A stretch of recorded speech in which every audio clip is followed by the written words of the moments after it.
одиме со она што е приоритет во спортскиот свет, во спортската да кажем глобална индустрија и занимација да известен начин, а мислам дека денеска Чаловски колку што успеав да разберам, колку што гледам во шемата наша, ќе имаме за еден исклучително динамичен спорт разговор. Да. И сега велам мојата најава како требаше да биде се што е во фокусот во моментов, ракомето, фудбалот, кошарката, меѓутоа шахот не е во фокусот, пак на него ќе се префрлиме. Да, разговараме со господинот Зоран Стојчевски, шахист, со долго искусен, толкогодишен искусен шахист. Господине Стојчевски, дали се слушаме?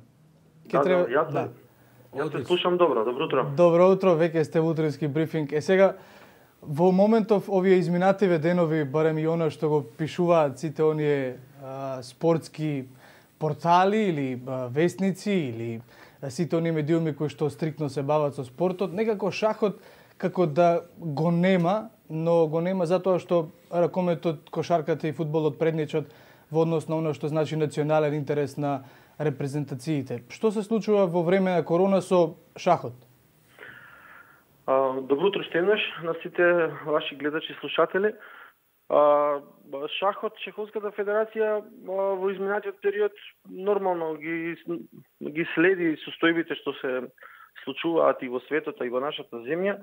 И од почетоците на корона пандемијата се усосреди на организација на интернет надпревари, значи за играње на шах по онлайн системот, на веќе познати платформи кои што постојат во светот, како што се Chess.com, како што е Lichess. Така да во месец мај ги организиравме еден брзопотезен турнир во организација на Шаховската федерација, на кој што учествува повеќе од 150 играчи во Македонија и најде на прилично добар одзив. Мај, тоа е последната активност? Понатаму, следејќи состојбата и пробувајќи да се приспособиме во таа нова нормалност, Шаховската федерација ги презема некои активности во смисол како и другите федерации да воспостави протокол на организирање на шаховски надпревари во услови на пандемија и во таква ситуација го пропише протоколот за играње шах, значи шах во живо во состојба на пандемија, користејќи ги сите позитивни препораки од Светската шаховска федерација, од Европската шаховска унија и нормално актуелните препораки на Комисијата за заразни болести при Министерството за здравство. Тој протокол беше во летните месеци беше одобрен од Комисијата и ние успеавме да ги искористиме тие летни месеци каде што имавме во организација значи према протоколот да направиме и владински првенства, да организираме втората шаховска лига и успеавме да организираме и првата женска шаховска лига, каде што успеа нашите најмлади предси играчи и шахисти сепак оваа година да одиграат некакви надпревари и да одржат својата форма. Нормално, последен настан што беше организиран беше шаховскиот фестивал Скопје во хотел Континентал.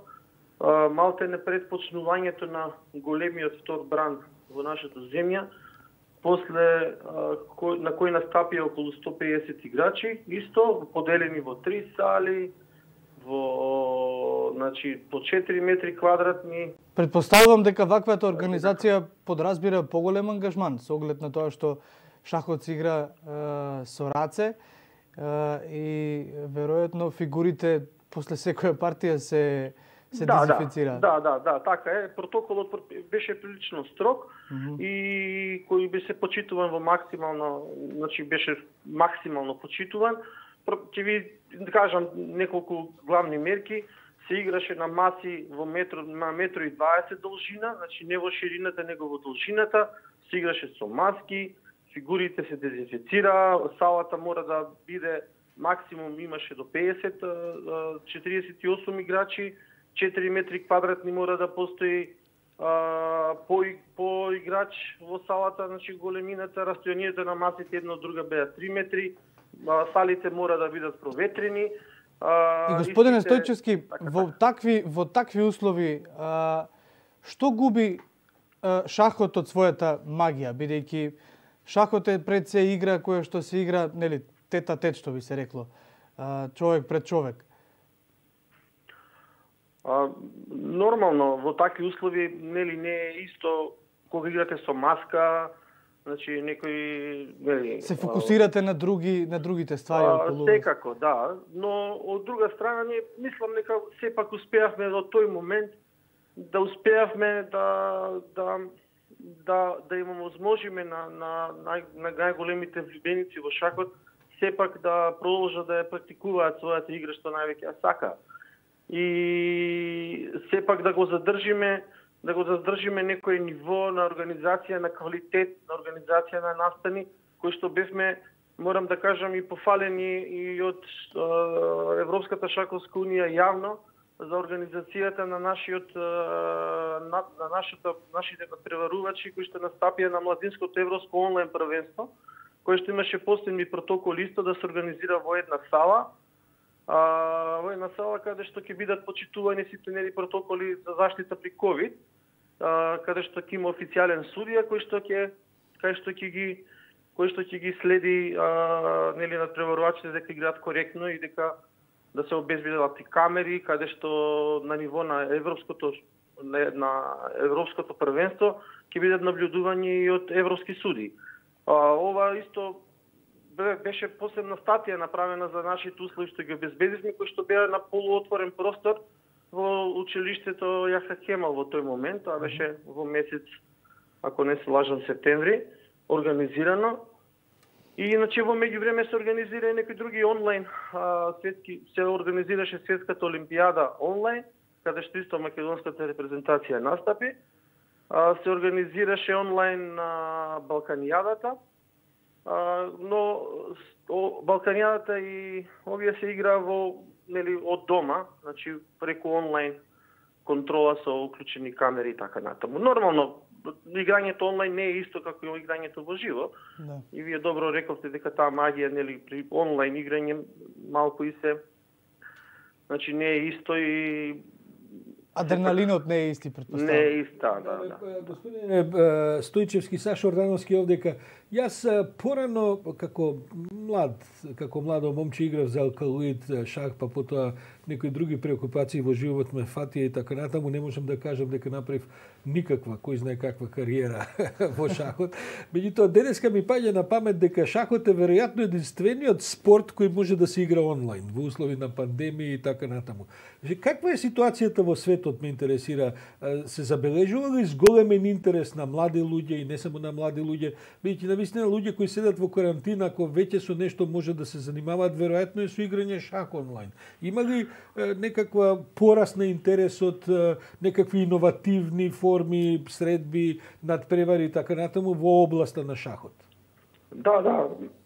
Секако не сте успеале вие како шахист, нели, но сепак шахот ја верувам многу ви помогнал да успеете како новинар во својата професија. Ќе ви кажам само еден секунд зошто се откажав на крај. Во тоа време, значи говорам ова се можеби 70-тите, 80-тите години, алкалоид беше еден од најдобрите тимови, претпоставувам во Југославија во тоа време шаховски.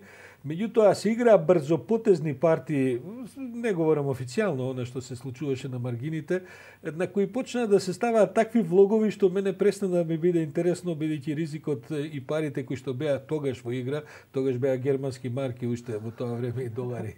Ама ова надвор од клупските. Да, се разбира, ама тие брзопотезни партии за 60 секунди стана премногу напнати за мојот вкус. Така е. Не, ќе го земам ова како кулуарски или муабети. Така е. Иначе нашите млади играчи и ние исто сите нели сакаме да играме брзопотезен шах и секојаш сме го практикувале во спортски и во така да кажам во шеговити ситуации, не се користел Верувам. Не се користел во тој контекст. Но она што го спомнате многу интересно е дека стварно шаховската светска популација, значи се брои во милиони и дури и турнирите кои што ние на минатите години го организиравме како Open Karposh, како европските првенства, се следат од енормен голем број на шаховски љубители ширум светот.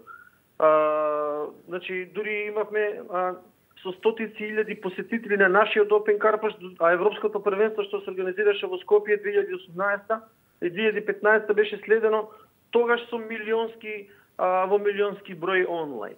И тој тренд, користењето на технологиите, посебно во IT индустријата, многу помагаат, му помогна на шахот за некаква популаризација, каде што постојат ови светски познати шаховски платформи, веќе ги одвојам Chess24, Chess.com за љубителите кои може да слушаат и гледаат Lichess, кои што се супер популарни и имаат милионски членови, каде што се игра шах многу. И ние дури организираме како шаховски клуб Гамбит, го организираме веќе 2 онлайн турнири. Еве сега во месец ноември, при крајот на месец ноември го организираме исто онлайн заедно со студентската онлайн организација за гейминг, онлайн гейминг меса. Го организираме уште еден шаховски блиц турнир за сите овие љубители и во Македонија и пошироко кои што сакаат да играат шах онлайн. И за сите овие, и за сите овие резултати од вашите турнири, ние ќе очекуваме повторно повик во утрински брифинг, ќе се слушнеме за да слушнеме што е она што се направило, кој е оној кој што победил на овие онлайн турнири со оглед на учесниците кои што рековте дека ги има, а не се во мал број. Господине Стојчевски, јас ви благодарам за одвоеното време.